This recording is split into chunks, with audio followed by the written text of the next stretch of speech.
बाघ की कहानी the tiger story, Akbar Birbal story in Hindi. एक बार अकबर के दरबार में ईरान का राजदूत वहां के शाह का एक पैगाम लेकर आता है। दरबार में आकर राजदूत बादशाह अकबर का अभिवादन करता है। पड़ोस पैगाम को पढ़ना शुरू करता है। पैगाम में एक पहेली का उल्लेख होता है। उस पैगाम के द्वारा ही ईरान के शाह बादशाह अकबर को चुनौती देते हैं कि वह इस पहेली को हल करके बताएं। पहेली के लिए शाह ने एक पिंजरे के अंदर एक शेर अपने राजदूत के साथ भिजवाया था। पहेली कुछ इस तरीके से थी कि शेर को पिंजरे से बाहर निकालना है, वह भी बिना पिंजरे और शेर को छुए, और इसके लिए बस 3 ही मौके थे।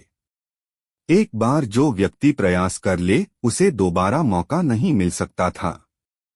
बहुत सोचने के बाद जब बादशाह अकबर को इस पहेली का कोई हल नहीं मिला तो उन्होंने बीरबल से कहा, हे बीरबल, क्या तुम इस पहेली को हल करना चाहोगे?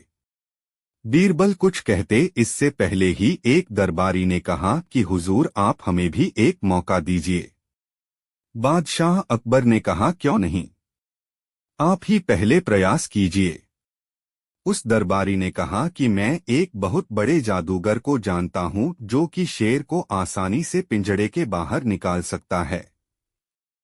जादूगर को दरबार में बुलाया गया और उसे बताया कि तुम्हें शेर को पिंजड़े के बाहर निकालना है, वह भी पिंजड़े और शेर को बिना छुए। जादूगर ने कहा, मैं इसे बहुत आसानी से कर सकता हूं, और उसने पिंजरे को वापस से ढकवा दिया और उसके पास में संदूक रख दिया।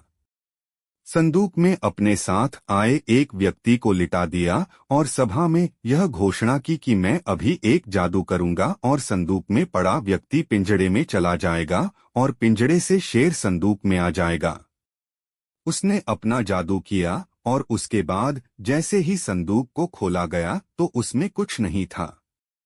पिंजड़े का पर्दा हटाने पर पता चला कि संदूक वाला व्यक्ति भी पिंजड़े में आ गया है। उसके बाद दूसरे दरबारी ने बादशाह से कहा कि अब मैं प्रयास करना चाहूंगा। बादशाह ने कहा, इजाजत है।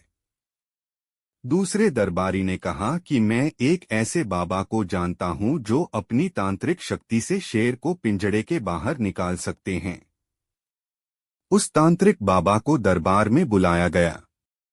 शेर के पिंजड़े को वापस से ढकवा दिया गया। उसके बाद तांत्रिक ने अपना जादू शुरू कर दिया। कुछ मंत्र पढ़ने के बाद उसने कहा कि अब शेर के पिंजड़े पर से पर्दा हटाया जाए। पर्दा हटाकर जैसे ही देखा तो उसमें से वह संदूक वाला व्यक्ति गायब था और शेर अभी भी पिंजड़े में ही बंद था। 2 प्रयास पूर्ण होने की बादशाह को लगा कि अब इस पहेली को राजा बीरबल ही सुलझा सकते हैं। बादशाह की आज्ञा पाकर बीरबल ने इस पहेली को सुलझाना शुरू कर दिया। वह सबसे पहले उस पिंजड़े के पास गए और ध्यान से शेर की तरफ देखा। फिर उन्होंने लोहे की 2 सलाखें मंगाई। यह सुनकर सभी दरबारी आश्चर्य में पड़ गए।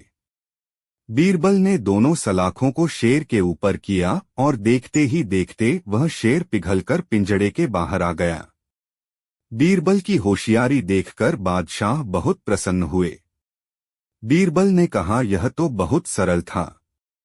बीरबल की इसी सोच से बादशाह बहुत प्रभावित थे और उन्होंने कहा, तुम्हारे इसी सोच के कारण तुम कई सारी समस्याएं ऐसे ही सुलझा देते हो। इस कहानी से हमें यह शिक्षा मिलती है कि हमें विपत्ति के समय धैर्य से काम